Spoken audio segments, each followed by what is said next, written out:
Hi guys, so today I want to talk a little bit about how to avoid that burnt out feeling. It's something I guess we've all felt at some point in our lives, either on a personal level or in the workplace.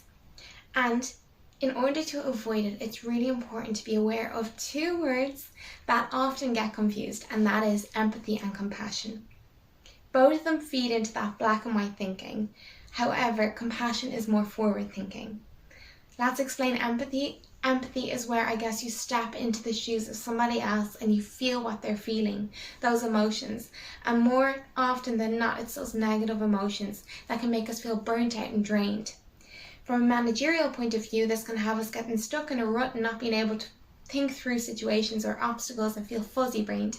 On a personal level, that can down-regulate our motivation to, I guess, stick to a diet or, take up healthy lifestyle choices.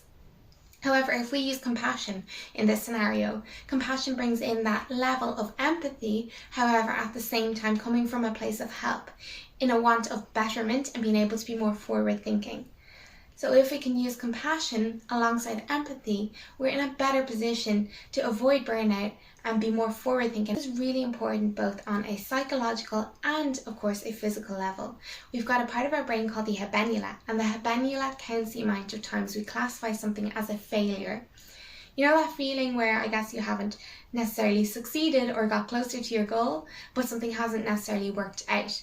That feeling that you might feel and classify as a failure in that state of black and white thinking, your habenula records that. And the more times that you do that or think that, like fad diets where people feel like they've failed, fallen off their diet or fallen off track and get back on and then they fall off again, your habenula is continuously counting this over and over again.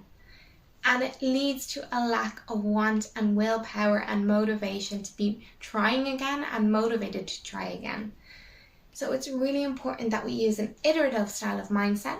That is design thinking, thinking outside the box. What other ways could we necessarily work this, or what other strategies could we bring into the workplace or at home? Learning from our last, I guess, not necessarily most successful, tries at the goal, and learning where the weaknesses are and how we can shine a light on those and work on those to build up them as more of a strength in moving forward. So really important to be both empathetic and bringing compassion in and using a more design thinking and iterative mindset in order to help you move forward.